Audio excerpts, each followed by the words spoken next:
Cześć, nazywam się Marcin Makowski, jestem dziennikarzem Wirtualnej Polski, tygodnika do Rzeczy. 11 listopada przez Warszawę przeszedł Marsz Niepodległości. Wszyscy wiemy, z jakim odbiorem się spotkał, przede wszystkim za granicą, w Stanach Zjednoczonych i w Izraelu.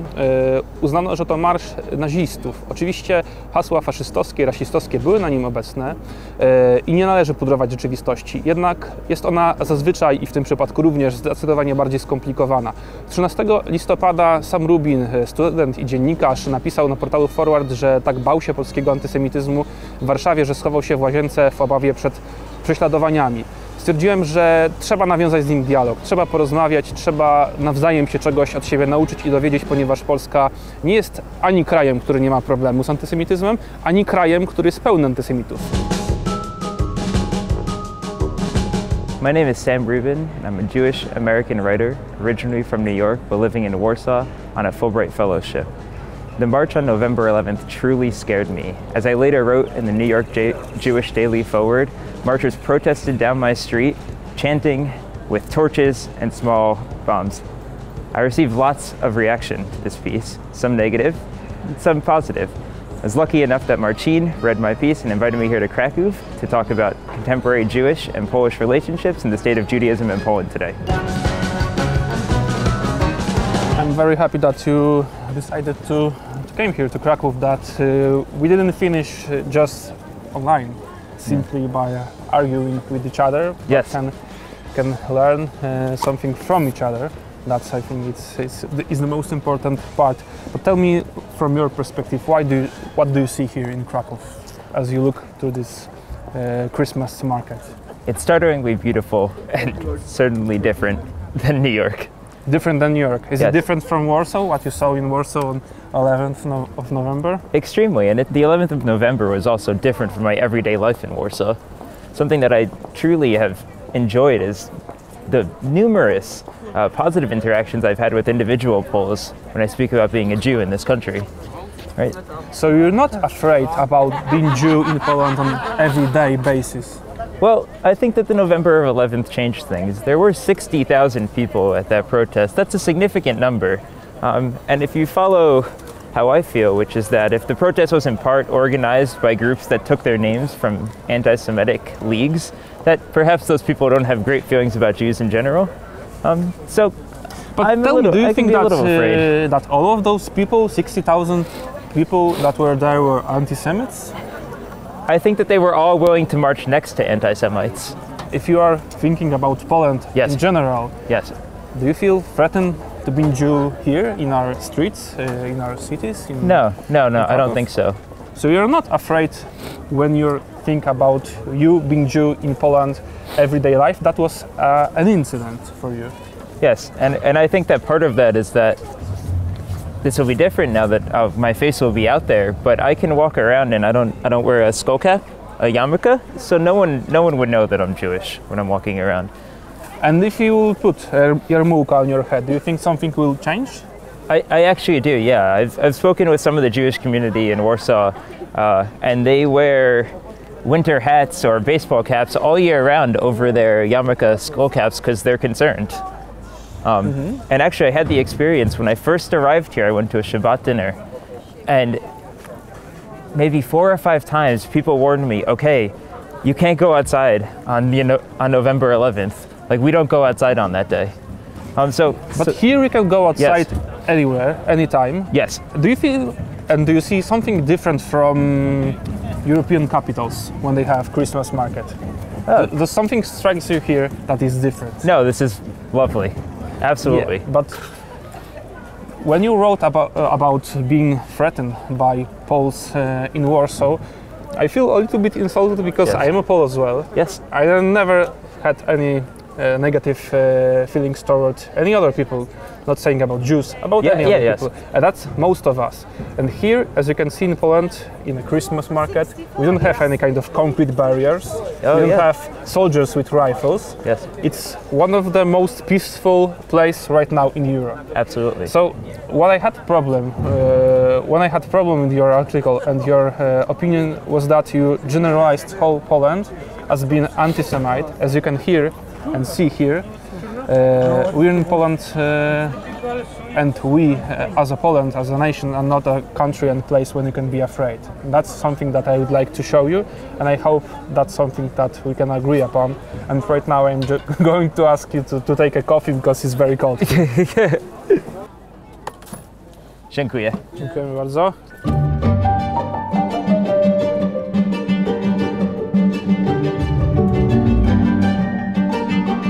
I just brought you here to show you the Wawel Castle, the place when Polish kings were residing Yes. during the ages, and I would like to ask you, what do you know about Polish history and the Polish-Jewish relations, because I think that's important to start.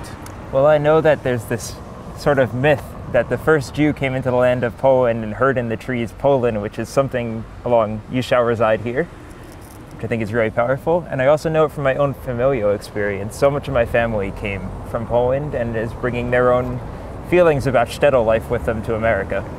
Yeah, but don't you feel that judging Poland by anti-Semitism that is everyday and today's issue is a little bit unfair?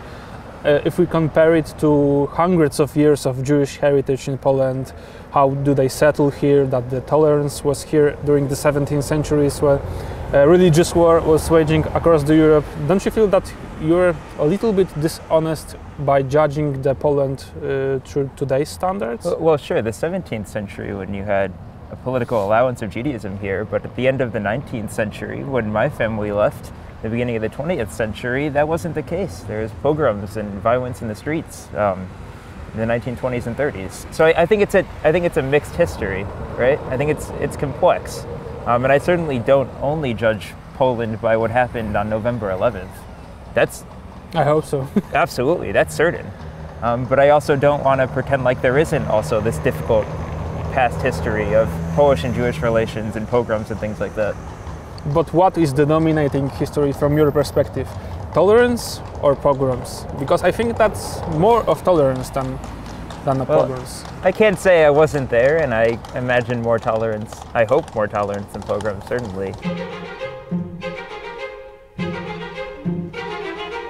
This is the Jewish community center that you know about. Yes. What do you know about this center?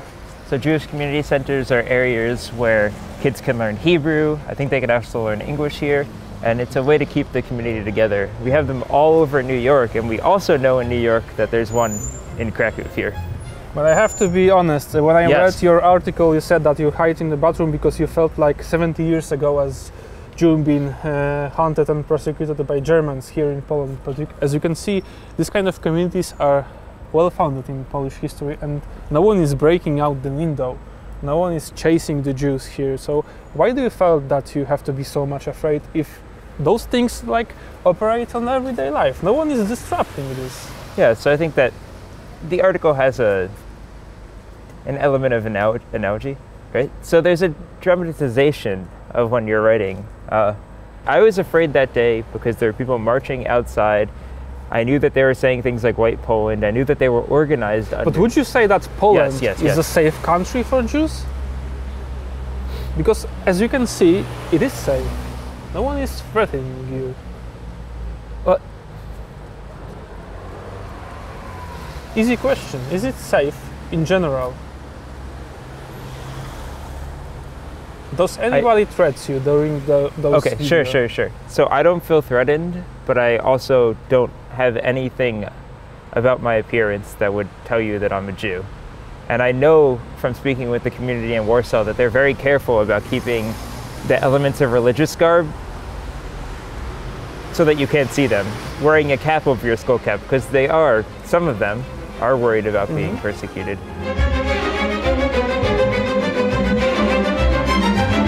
We are now here in the heart of the Kazimierz district. That was the main place of residence of the Jews before and during the Second World War. It was like 60,000 Jews that lived here in Krakow. That's the representations of the shop that were, run by Jews back then. It's of course run by Poles right now, but we are not the reasons why Jews left and were murdered. The tragic history of Second World War teaches that 90% of the Jewish population in Poland was exterminated not by the pogroms, not by the denunciation of Poland, but by the Germans, and that have to be said. So I would like to show you how we in Poland was trying to warn the world about what was going on during the Second World War. And I would like to ask you what you know about this very tough history as well, about Jews in Poland during the Second World War. Well, I know partially through community stories, but partially through movies like Schindler's List. Yeah, Schindler's List happened in Krakow. Very close. That there were Poles that sought to help the Jews. And I visited Auschwitz yesterday, and they were telling us stories of actually Poles from the nearby villages that would get in trouble sneaking food and medicine into the camp. And that's Jan Karski. He's a figure of the guy who was the emissary of Polish underground state, yes, that went to United States to warn the world about the Holocaust, and no one believed him. Yes, I actually, I have this passed down from my grandmother, that she was living in New York at the time, and her family did not believe that the Holocaust was happening. And when it came out that it was happening and that our president knew about it and hadn't gotten into the war knowing about what was happening here, I mean, it changed Jewish life in New York. So you see what's going on and right now and what happened there, it's not only responsible of one nation, it's some more than a people's perspective, because in Poland, in the United States, a lot of responsible was divided between the nations. Not a lot of people wanted to act, wanted to do something, but in Poland, even risking life, a lot of people was risking their and their family's life to help them.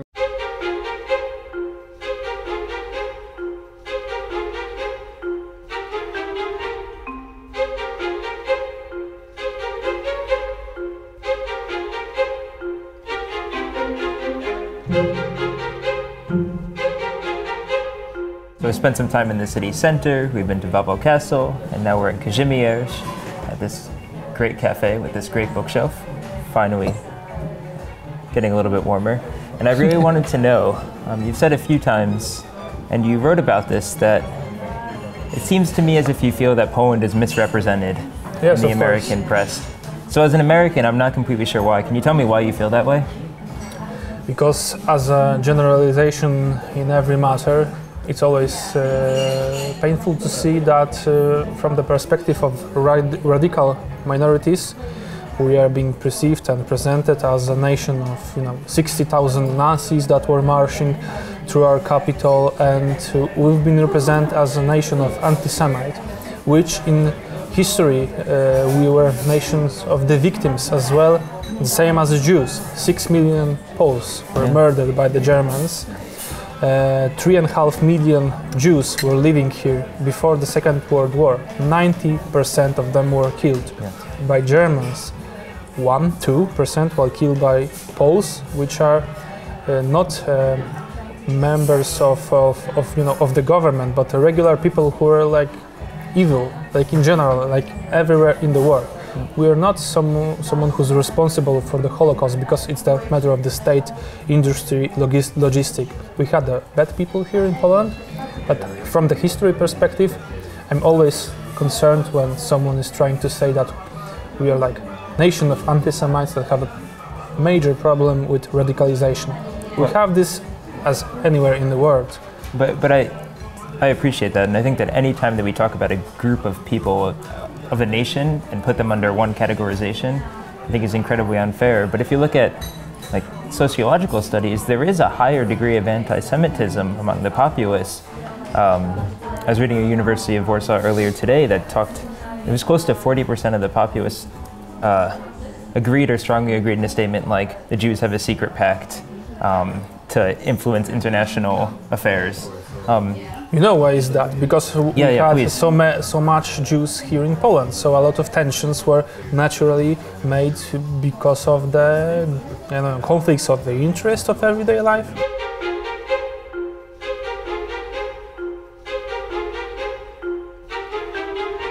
You said that you hid in your bedroom because you were afraid of anti-Semitism, and then you said in another article you forward that you've been chased by those anti-Semites online.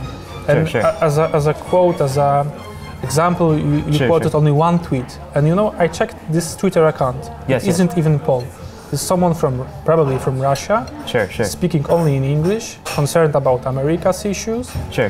He used that example to say to you that you're not welcome in Poland, probably to have that impact.